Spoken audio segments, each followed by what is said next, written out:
தரவரிசையில் முதல் 100 இடங்களில் 22 பல்கலைக்கழகங்களுடன் தமிழ்நாடு முன்னணியில் இருக்குது. தரமான கல்வியால் நாம் நாட்டை வழிநடத்தி கொண்டிருக்கிறோம். இது போதும்னு நாம் மனநிறைவு அடைந்திடக்கூடாது. பெரிய கனவுகளை காணவும் புதுமைகளை உருவாக்கவும் உலகளாவிய மாற்றங்களுக்கு ஏற்ப நம்ம மாணவர்களை தயார்படுத்தவும் தான் நாம் இங்கே கூடியிருக்கோம். தமிழ்நாட்டு இளைஞர்களின் எதிர்காலத்தை, நம்ம மாநிலத்தின் வளர்ச்சியை அடுத்த நிலைக்கு உயர்த்த வேண்டிய ஒரு முக்கியமான காலகட்டத்தில் இந்த கூட்டம் கூட்டப்பட்டிருக்கு. அறிவியல் தொழில்நுட்பங்களில் உலகம் வேகமாக மாறி வருதுன்னு கல்வியாளராகிய உங்களுக்கு தெரிஞ்சிருக்கும். இதுக்கு ஈடு கொடுக்கறதா நம்ம பல்கலைக்கழகங்கள் செயல்படணும். நம்ம பல்கலைக்கழகங்களில் சிறந்த முன்னெடுப்புகளை மேற்கொள்வது, புதிய உலகத்தரம் வாய்ந்த கல்வி முறைகளை அறிமுகப்படுத்துவது உள்ளிட்ட நடவடிக்கைகளை மேற்கொள்ளணும். இதுக்கான ஆலோசனைகளை நான் உங்கள்கிட்ட இருந்து எதிர்பார்க்கிறேன். நாம் உருவாக்க போகிற மாற்றங்களின் பயன் நம்ம மாணவ செல்வங்களுக்கு கிடைக்கணும். தமிழ்நாட்டு பல்கலைக்கழகங்களுக்கான எதிர்கால திட்டத்தை உருவாக்க நாம் ஒன்று கூடியிருக்கக்கூடிய இந்த கூட்டம் ஒரு தொடக்கம்தான். அடுத்த கட்ட ஆலோசனைகளை நாட்டின் சிறந்த கல்வியாளர்கள் மற்றும் உயர்கல்வியில் உள்ள சிறந்த ஆலோசகர்கள் கூட மேற்கொள்ள போகிறேன். மாண்புமிகு உயர்கல்வித்துறை அமைச்சர் அவர்களும் இந்த முன்னெடுப்பை அடுத்தடுத்த கட்டங்களுக்கு அவர் கொண்டு போவார். உயர்கல்வித்துறையில்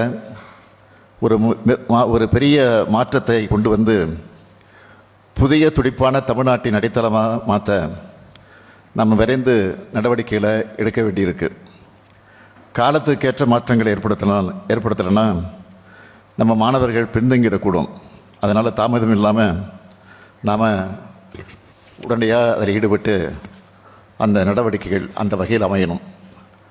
நாம் வடிவமைக்க விரும்புகிற எதிர்கால திட்டம் 3 தூண்களை அடிப்படையாக கொண்டது.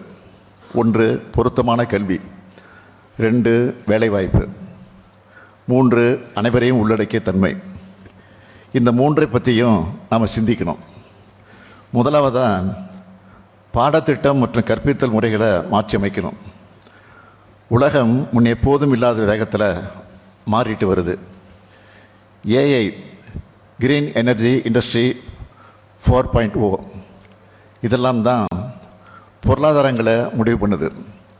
நம்ம பல்கலைக்கழகங்களும் வளரும் தேவைகளுக்கு ஏற்ப மாணவர்களை உருவாக்கணும். Data science, renewal energy, advance manufacturing போன்ற புதிய துறைகளை பாடத்திட்டத்தில் இணைக்கணும்.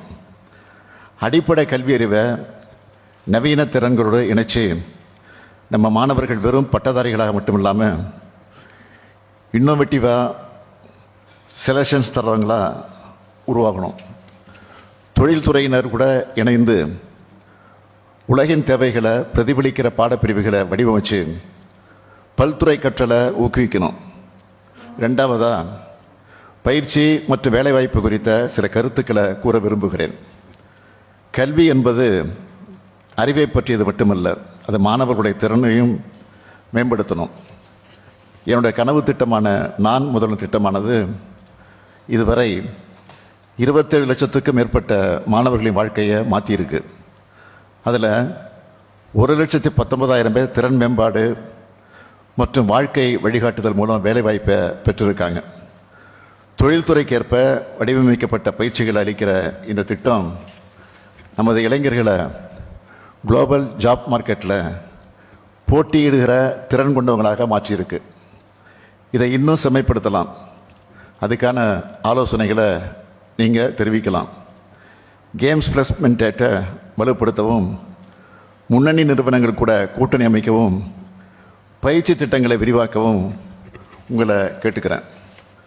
ஒவ்வொரு மாணவரும் டிகிரி சர்டிஃபிகேட்டோட தன்னம்பிக்கையோட வாழ்க்கை பாதையில் அடியெடுத்து வைக்கிறத நாம் உறுதி செய்யணும். 3வதாக இன்க்ளூசிவிட்டி மற்றும் ஈக்குவிட்டி. தமிழ்நாட்டின் பலம் சமூக நீதியில் நாம் காட்டுகிற உறுதியில் தான் இருக்குது. இது சமூக நீதி அடிப்படையாக கொண்ட மாநிலம்.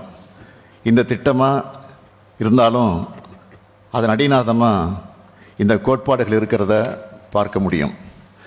நம்ம திராவிட மாடல் அரசின் தமிழ் புதல்வன் புதுமை பெண் திட்டங்களால் அரசு பள்ளி மாணவர்கள் உயர்கல்வியில் சேருவது கடந்த 3 ஆண்டுகளில் 30 விழுக்காடு உயர்ந்திருக்கு. ஏன்னா இந்த திட்டங்கள் பொருளாதார சூழல் நம்ம மாணவர்களின் திறமைக்கு தடை ஏற்படுத்தாமல் பார்த்துக்குது. இது போன்ற திட்டங்களால் அனைத்து தரப்பு மாணவர்களுக்கும் கல்வியை அணுகக்கூடியதை நாம் மாற்றியிருக்கோம். இந்த வரிசையில் மாற்றுத்திறனாளிகளுக்கும் முதல் தலைமுறை பட்டதாரிகளுக்கும் விளிம்பு நிலை மக்களுக்கும் ஆதரவான இன்க்ளூசிவ் கேம்பஸில் உருவாக்குமாறு பல்கலைக்கழகங்களை நான் கேட்டுக்கிறேன். துணைவேந்தர்கள், பதிவாளர்கள் நீங்கள் அடிப்படையில் கல்வியாளர்களாக இருந்தாலும் தமிழ்நாட்டின் பல்வேறு கனவுகளை நிறைவேற்றி தரும் செயல்பாட்டாளர்களும் செயல்படணும். உயர்கல்வி சேர்க்கை விகிதத்தில் தமிழ்நாடு முதலிடத்தில் இருக்குது. தொழில் நிறுவனங்களும் அதிகமாகி வருது. தொழிலாளர் அதிகரித்து வராங்க. வேலைவாய்ப்பு பெருகுது. 2033 ஆண்டுக்குள்ளே தமிழ்நாடு $1 டிரில்லியன் பொருளாதாரத்தை எட்டுறதை இலக்காக வச்சுக்கணும்னு தொடர்ந்து வலியுறுத்தி கொண்டு வருகிறேன். இந்த இலக்கை தமிழ்நாடு உறுதியாக அடையும்னு பிஸ்னஸ் நியூஸ் பேப்பர்ஸ் தொடர்ந்து எழுதுகிறாங்க. தமிழ்நாடு முன்மாதிரி மாநிலமாக, இந்தியாவிலேயே முதன்மை மாநிலமாக முன்னேறி வருது. இப்படியான காலகட்டத்தில் உயர்கல்வி நிறுவனங்கள், பல்கலைக்கழகங்களின் பணி மிக முக்கியமானது. நீங்கள் வெறும் கல்வி நிர்வாகிகள் மட்டுமல்ல, நீங்கள் தான் இளைஞர்களின் வாழ்க்கையை தீர்மானிக்கிற இடத்துல இருக்கீங்க. நம்ம இளைஞர்களின் வாழ்க்கையும் தொழிலையும் உருவாக்கும் பொறுப்பு உங்ககிட்ட தான் இருக்குது. ஆசிரியர்களுக்கு வழிகாட்டவும் மாணவர்களை உயர்நிலைக்கு செல்ல ஊக்குவிக்கவும் உங்கள் பல்கலைக்கழகங்களை புதுமையை நோக்கி வழிநடத்தவும் உங்களை அழைக்கிறேன். பாடத்திட்ட வடிவமைப்பு, ஆசிரியர் பயிற்சி அல்லது உள்கட்டமைப்பு மேம்பாடுன்னு நீங்கள் எடுக்கிற ஒவ்வொரு முடிவும் மாணவர்களின் முழுமையான வளர்ச்சிக்கு முன்னுரிமை கொடுக்கணும். மெடிக்கல் டூரிசத்துக்கு புகழ்பெற்ற மாநிலமாக தமிழ்நாடு இருக்குது. உலகெங்கும் இருந்து தமிழ்நாட்டில் இருக்க மருத்துவமனைகளில் சிகிச்சை பெற மக்கள் வராங்க. அதுபோல் உலகத்தின் பல நாடுகளிலிருந்தும் நம்ம பல்கலைக்கழகங்களில் கல்வி கற்க மாணவர்கள் வரணும். ஆராய்ச்சி மற்றும் புதுமைக்கான மையங்களாக உயர்கல்வியின் உலகளாவிய தலைமையகமாக நம்ம தமிழ்நாட்டு பல்கலைக்கழகங்கள் திகழணும். அதுதான் என் கனவு. பெருந்தலைவர் காமராஜர் ஆட்சி காலம் பள்ளி கல்வியினுடைய பொற்காலம்.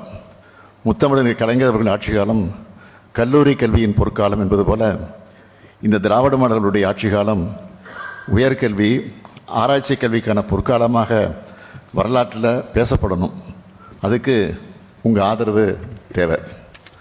புதிய தமிழ்நாட்டை, துடிப்பான தமிழ்நாட்டை, அனைவரையும் உள்ளடக்கிய தமிழ்நாட்டை முன்னோக்கி பயணிக்கும் மாநிலத்தை கட்டி எழுப்புவோம். நம்ம திராவிட மாடல் ஆட்சியை பொறுத்தவரை கல்விக்குத்தான் முக்கியத்துவம் தருவோம். அனைவருக்கும் கல்வி, அடிப்படை கல்வி, கல்லூரி கல்வி, உயர்கல்வி, ஆராய்ச்சி கல்வி கிடைக்கணும். எனவே தடையற்ற கல்வியை, தரமான கல்வியை, அனைவரும் தலைநிமிர தேவையான கல்வியை நம்ம பல்கலைக்கழகங்கள் வழங்கணும். இந்த லட்சிய பயணத்தில் நாம் எல்லோரும் ஒன்றிணைந்து உறுதியோடு முன்னேறுவோம். தமிழ்நாட்டின் உயர்கல்வியில் உலகத்தரத்தை உருவாக்குவோம். நன்றி, வணக்கம்.